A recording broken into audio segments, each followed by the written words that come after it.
Hey, everybody.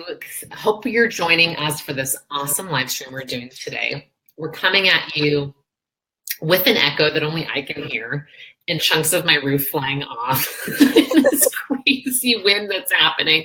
So, against all odds, we are here to talk about your purpose. And I have the amazing purpose professor, soul strategist, Alexis Nair with me. Yay, welcome. If you're on, let us know. Hey, Laura Powner. Laura Powner is in the UK watching us.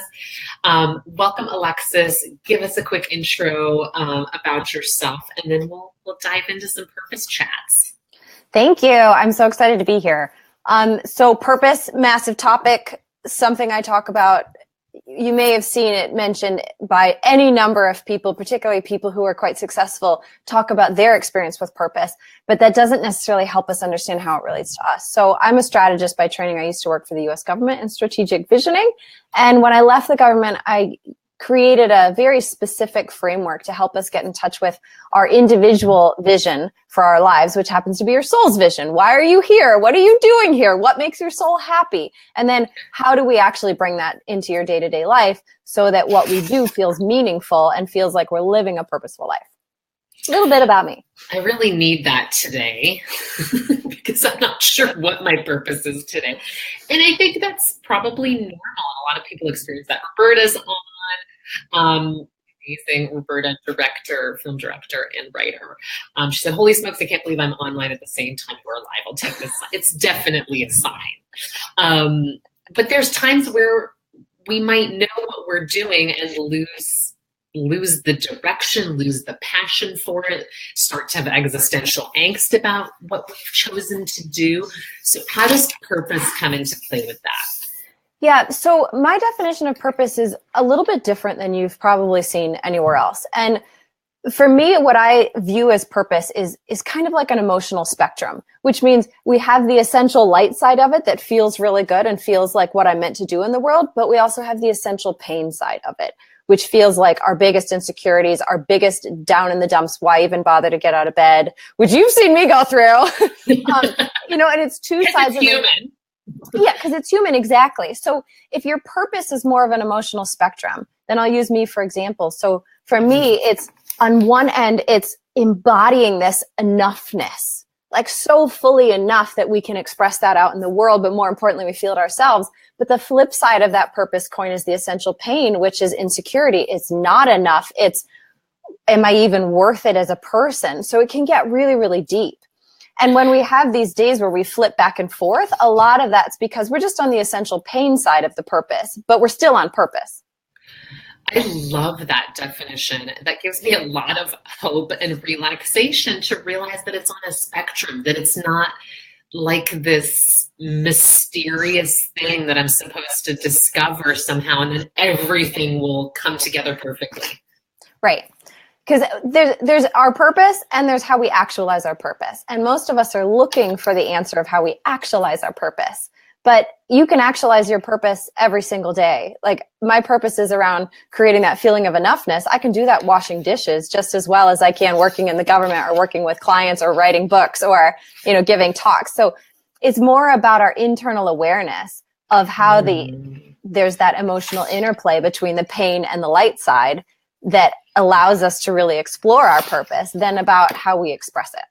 So by your definition, finding your purpose is finding a feeling that is your ultimate feeling that you want to have in this life. Yeah, exactly. Exactly. So what kinds of things do people pick? What kind of things do people pick? Or are they like ingrained in it? Do they come into the world with it, or is it something they pick? Yeah, I feel like somebody mentioned a phrase to me once that you jump off the diving board of life into the world. And as on the way down, you're jumping and you're like, I want to deal with this in my life. And God's like, okay. And then you dive into your life and there you are. And I kind of feel it's like that. So the way that I figure out or I help people get clear on their purpose is I ask them strategic visioning questions. Like, what is your ideal vision of the world? And what I don't mean is I have a white picket fence and I live in Malibu. I don't mean your ideal life. I mean your ideal vision of the world, which means things don't have to exist like violence or poverty or arguments. It can be this floaty, happy place where everybody roams around. And when we tap into that space, we start to see some of these deeper emotional desires come up. And then we get to my favorite question, which is, well, what's the linchpin for that that new world? Not where you're the ruler, but just where you got to paint the world over again, exactly how you know in your heart it could be. So what's the sentiment behind the kind of world you would design where it would be free and happy and whatever would be the emotion that ties it all together? Yes, the one thing you have to know or realize or believe in order to actually live there. So it's kind of that moment between this reality and that reality where, oh, okay, I understand fundamentally that I'm loved. So now I can go into that world.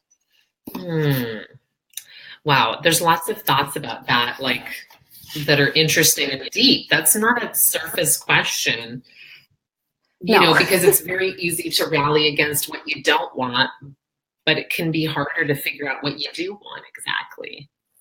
Yes. And what I like about this process is that for most people, this is right on the tip of their tongue. As soon as they're forced is a good word to get out of what I don't want and get to that higher level, almost everybody has in their heart what they know life could be like. And I say that with confidence because we've all had those moments where something happens like a child dies of cancer or a car accident and we go, that's not fair. That's not how life's supposed to be. And we hit on that emotional knowledge that what is in my head about the world and what I'm experiencing are not the same thing. So we're just getting really clear on what is in your head? What is that thing playing in the background? Because when I see that my world is very, very different than yours, even though it all works out to happy, peaceful, loving. I mean, everybody ends up at the same space, but the way and the parts that are important are very different. So for some people, they'll come out of that with connected versus disconnected. But for other people, that may show up as connected versus alienated, which is really, really different on an emotional level in your day-to-day life. Or loving versus, you would think unloving is the opposite, but for some people, it might show up as like deeply isolated. And so those are the types of two sides of the coin that we start to play with as your purpose, because when you want to feel purposeful on the light side, that means we've got to also open to the depth of the essential pain. Mm-hmm. And it seems like that happens naturally, and we could be interpreting it in all kinds of ways. Right. That are not healthy. Yeah. Right? Right. But if you have this framework, there's a different understanding. Roberta says, no one wants to live in Malibu. Hilarious. Certainly not us. Certainly not the people we want to hang out. And does that feeling evolve, do you think, as you go through life, that purpose spectrum feeling? Yeah, it's fun because I've gotten to do this a couple times with people now over years. So we come back and we do it again and we do it again and we do it again. And what I've noticed is that the words that we use to capture the purpose feeling may slightly evolve because language doesn't really match up to feeling. The soul works on a subconscious level, which is beyond language. So we're just trying to find the best word. And so it's a lot about emotional or energetic resonance than it is about being exact. So even though the words may evolve, what I found is that the purpose doesn't change. The core emotion of it doesn't change. That being said, we get more nuanced with it. So my understanding of enoughness versus not enoughness at one point was really blatant. He likes me, he doesn't like me, right? But now it's more nuanced of inner courage versus creative exploration. You know, it's those type of more nuanced conversations. So it's continually evolving, particularly in how you express it in the world. If you want to lead a purposeful life and have a career that's attached to purpose and to your purpose. But we're never necessarily off topic. We're never off purpose. Yeah, I really like that. So thinking about the feeling that you want to have the most, and then actualizing that. So what kinds of things can create that feeling that I like to do? Yes. And this is where most people get a little tripped up. And so I'll actually spell out a process here that's really, really important, because there's a difference between joy and soul level joy. And what most of us really desire is soul level joy, because that's what creates a feeling of meaning on a day-to-day basis. But most of us go to head level joy. So to get at soul level joy. Okay, let's pause. Everybody take a note on that. Intellectual joy, that will bring me happiness. versus soul level joy. Like that is really actually going to bring me happiness in a spiritually satisfying way. We use that term yesterday. Yeah. And the actions are different. The actions are very, very different. And I struggle with this just as much as everybody else. But here's the process I use. And if you have a pen, this is a good time to grab it. Yeah. So the question I asked specifically to get at what type of activities could you do on a daily basis to feel like your life is meaningful and on purpose? We start with, at the end of your life, assuming that life has been better than you could ever imagine. How do you want to feel? And the key to that question is that they're not comparative feelings. So most of us go to, well, I feel broken, unhealthy, and unhappy right now, so I want to feel happy, rich, and blah, blah. No, not comparative to where you are now. Assume everything has worked out beyond your wildest dreams. How do you feel in that moment? And from there, this is the tricky part for most people. Pull into your physical experience right now, because this is the embodiment piece. Your soul knows the answer, but it's not working through your brain. It's working through your body. So we pull all of those words into your current experience. So say you want to feel joyful, generous, connected, and really vibrant. So we go into the body and we say, body, you've experienced these feelings before, at least once, or imagined what they could be like. Bring them in right now. And we bring all of those feelings and we layer them on top until we're really, really feeling it. And then we ask the emotional muscle memory to take us to the times we've felt almost all those ways before. And this is where the mind comes in, because the mind's like, well, I'm a woman, so I should say the birth of my first child. No. Emotional muscle memory. What does that even mean? Tell us a little bit what emotional muscle memory is. Yes. So it's those little times, or they could be big times, when you have felt all of those ways that you most desire to feel. And so what the emotional muscle memory is when we're in that space of emotion. So say we've pulled in joy and abundance and connection and generosity and vibrance, and we're feeling that. And we have the feeling and we say, okay, when have I felt this before? What's going to happen is we'll get these flashes of memories, and they'll seem so silly.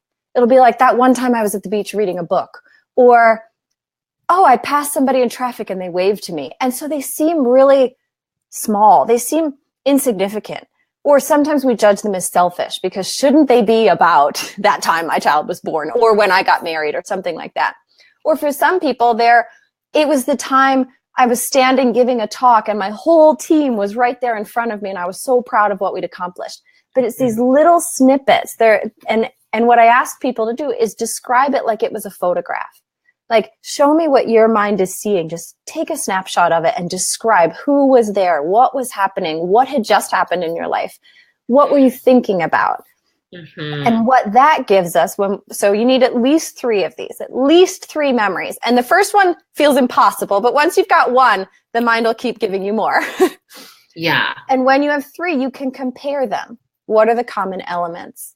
And that gives us things like, I'm most happy when I'm in small groups, or I really like to be deeply connected with people in conversation.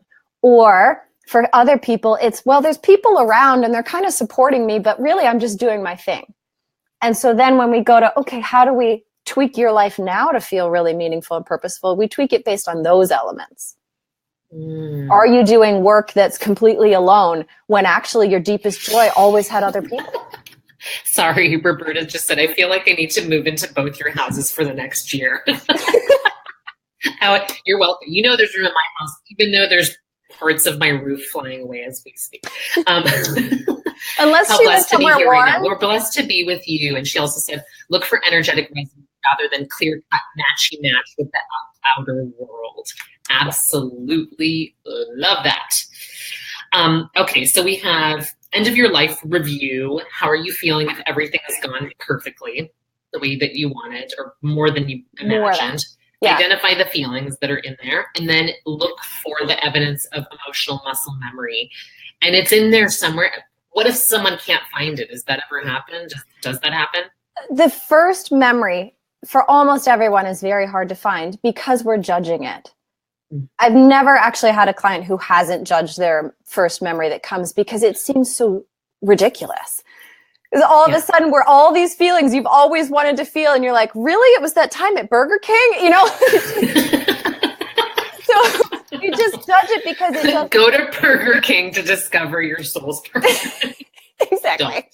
Don't. But for many of us, we just don't get it because it seems so small and insignificant. We're like, how can that be my soul's purpose? But what's happening is, again, the subconscious mind and the soul can only communicate in so many ways. They can communicate in imagery and emotion, things that are abstract. So we tap into the emotion, and then the soul gives us the image, and through the image, we're looking for clues. Mm-hmm. So that's why it's important to find those memories through the emotions. And that is the trickiest part, is just believing that it's possible. But once you're there and you believe that it's possible, the memories will start coming. Yeah. Awesome. And Keisha Dixon, the tapping queen, just hopped on. Thanks for joining us, Keisha. Love that. Love this process. Can't wait to try it myself because this is a very interesting journey. And the questions that come up is how, like, this is putting a lot of trust in you and not your intellect, right? And I love that this is about subconscious memory because we have emotional trauma in our life. Most people do. We have these like big moments where amazing things happen, where bad things happen, sort of, create some defaults for us. But really, how you felt in the 10,000 moments that were kind of regular. Right. That create patterns, right? So I love that this is about finding memories that are more subtle, and not necessarily looking for the defining, thing that created me the way I am, all messed up, blah, blah, blah, that we sometimes can run with that story. Yeah, I'll share for you. My memories that came up were really bizarre things. One of them was running next to a friend, coaching them to learn ultimate frisbee. Another one was sitting in this small group of women in a book club, and I was just sitting back and watching everybody laugh. And another one was the feeling I get swimming underwater. And so when I put all those memories down, you're like, how does swimming underwater have to do with book club, have to do with this? But then we're looking beyond the obvious. Mm-hmm. Because the obvious is they have nothing to do with each other. Yeah. But what I noticed is there was a stillness. There was a deep sense of emotional connection, and there were small groups. So when I went to then build my business, I could have done anything. I could have done it in any different way. And part of me loves speaking. So I'm like, on stage, I should be on stages. But I kept going back to what my soul is telling me is meaningful and fulfilling to me, which is small groups and one-on-one and feeling of deep stillness and connection. So every time I go to make a business decision and I get all gunked up, which because I worked with you for a year, like I get all gunked up about what I should do because my mind could do anything. You could do anything. We're all unlimited in that sense. The harder you are, the worse it is, unfortunately. All my brainiacs watching this, it's worse because you have a million ideas that you could execute. Yeah. So this brings you back to, okay, what are the elements that need to be part of whatever it is to feel the most meaningful for me? And that when I do I do like something called a soul strategy where we map out all of this so that you just have one document that you can go back to and go, oh, right, that's my truth. That's my truth. Because we all get off. We all get totally lost, particularly when we're in our essential pain, because that feels very true. But it's just the flip side of feeling really great. That's a big comfort to me. I love that piece around just the reframe around purpose, that it's a spectrum, that it's not one thing. I think people that are multi-passionate, multi-talented, and multi-smart have a lot of things they like to do that they don't need to turn into their purpose. Or their purpose is coming through it anyway. Right. So you can have the same message in 15 different ways. You can work with kids at a local center and work with clients and do big talks for corporations and have the same message because that message is about your purpose area, that emotion at the core of it. Just like the tingles. Yeah. Yeah. Like you could be in an MLM and do a job 9 to 5 and still have the same message. And that's what I think is so freeing about looking at your purpose this way is that piece of you that's always there, the emotional spectrum, is what you're always trying to communicate, both through your way of being and through what you naturally want to help other people with. So for me, I naturally want other people to feel like they're more enough and whole, because that fulfills my soul's vision of the world. If you feel whole, nailed it, we're there. I'm in heaven, literally. Yeah. So go ahead. Yeah. So my next question is around how this fits into being able to live a prosperous life. Because we have lots of evidence in our intellect, in our world, that two things: do what you love and the money will follow. Doesn't always happen. Or just be happy doing what you love. You don't have to make a lot of money at it. Yeah, those are both so empowering. Right? And figuring out doing what you love. It's like, I love dogs, and I love art, and I love music. Like, how do I know which of those to pick? And the money will follow, right? So it's an interesting conversation. Like, how does prosperity fit into this mix for you? And what have you seen in your experience? There's two elements to this that I want to share. And one of them is that most of us, when we think about what to do that brings us into alignment, we're thinking about tangible actions related to money. But what I've found with my clients is that what we have to do is 99.9% of the time related to filling the soul with joy. Mm. Because the soul wants alignment with the soul, period. So when soul to soul, baby. Soul to soul, yeah. So when the first kind of 2 or 3 weeks that I work with people, they really fight me on this. And some have fought me for years on this. But when the soul says, I feel most joyful when I move my body and I take time for myself, that means move your body and take time for yourself. It doesn't mean stress about how you're not making money and keep hitting the same problem over and over and over again. And I had a client reach out to me last year, and she's like, I kid you not, after 6 months, I finally took your advice and started painting and dancing. And guess what? I feel amazing. And now everything's working. And it's that feeding yourself. Your soul's joy doesn't lie. When you do those things that make your soul happy, you are now in alignment. That's right, Keisha. Back to life. Yeah, exactly. Yeah. And I struggle with this just as much as anyone, right? Every day I hear the whisper of what would actually feel great. And I'm like, that doesn't make sense. That's not a money-making activity. Mm-hmm. But it is a soul-aligning activity. Mm-hmm. And when we're in soul alignment, then we're in alignment with life. The second piece to that is that many of us use money as the playground for our essential pain. So we use it as the thing that triggers the flip side of our purpose, which what I love about thinking of your purpose as a spectrum means it doesn't have to be true. We don't have to buy into it, but we can step back and witness, oh, look, money is now the drama tornado. I call them drama tornadoes. The drama tornado that I'm playing out the shadow side of my purpose, the pain side of my purpose. Mm. Yeah, that definitely resonates. That makes a lot of sense. I think just would be, Alexis, I'm having a reminder break listening to you, connecting the dots here. Awesome. Me too. This is very, very enlightening. That money gets to play out our essential pain is a really interesting topic. And that the soul just desires what the soul, it desires its fulfillment.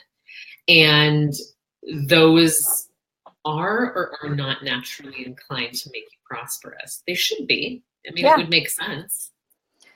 Yeah, it puts you in the flow of what you're here to do and who you're here to be. Well, probably more importantly, who you're here to be. Who you're here to be. Yeah. And thinking about more of who you're here to be is definitely about mindset, right? Who am I here to be versus what am I here to do is a much more relaxing question, I think. Yeah. Yeah, because you're not here to be a speaker or a coach or a this or that. Like it's irrelevant. You're here to be yourself in all that means. And that means the whole spectrum. And the spectrum, of course, is actually a circle, right? So the essential pain and the purpose are right next to each other. The feeling of purpose, they're right next to each other. They're the same thing. And you're going all the way around it. So when we allow ourselves to fill out to that fullness, then we feel a lot better and things work a lot better. And where I see people get hung up is we want to go deep with purpose. We want to feel like our work is really meaningful, but we don't want to go deep on the pain in ourselves. And they're the same thing, right? So when we allow ourselves to witness the essential pain as actually part and parcel of purpose, then it doesn't have to mean that I'm a failure, or I'm not meant for this, or it's never going to happen, or look, I'm broken. It doesn't have to mean that. The thoughts may say that, but it doesn't have to mean that, because it's the same thing as all of the amazing things that you could do with that as well. Mm-hmm. And Keisha saying, who you are here to be feels so luxurious. It absolutely does. What about figuring out this purpose piece and how you feel about it? When you're, sorry, Roberta's saying, Alexis is inside my brain, drama tornado. Drama tornadoes that's the thing. Can I take a little second on drama tornadoes? Yes, please. So one of my clients is an artist, and she gave me the best image of this. She was talking about being on stage, and she's like, okay, it's like your fingers, and here's your fingers playing out the play. And the play is like, what happened with my spouse, and what's happening with money, and why did my children do that, and my house is falling apart, and blah, blah, blah, blah. And the real show's over here. Why are you looking at my fingers? Right? These are drama tornadoes, but this is the real show. And the thing is that for most of us, is a deep, deep fear. Do I matter? Does my life matter? Am I valuable as a human being? Like that. So we'd rather be busy with drama than face that real existential fear. But when you face that existential fear, now we're deeply living in purpose. And guess what? We get to do that together, guys. Let's face that existential fear together. Okay? Because we're all on this mystic planet together. So let's do it together. Everything's better. Amazing. I love that. So there's always time to figure out the purpose. And I know people, there's some people watching who are going to say, like, yeah, I'll do that when, I figure out the money, or I figure out my partner, or I figure out, other things. Why is this essential to do it now? The phone broke up. Did you say, why is it essential? To do it now, because I can see from a mindset perspective, your purpose around money too could be its own separate thing. That's a whole nother question. Yeah. But I'll say it seems like this is important to figure out before you do everything else. Yeah, I think it's really valuable to do up front for two main reasons. One, it stops you from beating yourself up, because all of that essential pain, which shows up as insecurity and doubt and fear and I'm a horrible person and I'm not, all of those thoughts, your special flavor of them, it makes those your an special obvious sauce of self-hate. Yeah. Your special sauce of self-hate. That it makes that part of the process. So we don't have to believe it. It's like, oh yeah, here you come, because you're the other side of the coin. So, well, three reasons actually. So one, that it makes it a little less intense, and we can see all those thoughts as what they are, which is just the other side of the coin. Two, this is my favorite part of the whole process, because I like it when there's a moment of perfect peace. When we have that realization of what our essential pain is and how it relates to our purpose, it's like everything that happened in our lives that we've used to convince ourselves that we're bad and unworthy and unloved, all of a sudden we realize it was on purpose, because we're becoming more nuanced with this emotional spectrum. And we absolve ourselves of the shame and the guilt of those feelings. And that to me is this moment of like pure bliss, where we just forgive ourselves. Yeah. And then third, like you were saying, we have that key message. We have what I'm really here to do and talk about. And when you have that key message, you can infuse it in a really, really deep and meaningful way in the work that you do. So you're not just like selling copiers, but you're empowering people to feel more confident in themselves. And you can get to those deeper emotional messages. Right. I love that. That message is so key. It's kind of like your life mission in a tagline that you can hang on to. Love that. And the other thing I was going to say, and I think this is maybe the last topic we'll get to today, is that if you can do this process around purpose for your life purpose, I have a feeling you can do the same process around the purpose of your money. Like what makes you emotionally, like, excited about money. Yeah, I'm just like opening my mind to that right now. I'm like, because I've never thought about like, well, your money, you can also go to the end of your life and everything's worked out. And how do you feel about money? Yes, exactly. So you could go into that emotional space and mine it for thoughts and feelings, for sure. To see what's the right things for you to focus on around money, because not everyone's going to have the same thing. They don't get excited about the same thing. Roberta gets excited about being able to, for those of us in the back, say all three elements again in the order we just discussed them, please. So that was the essential pain. Yeah.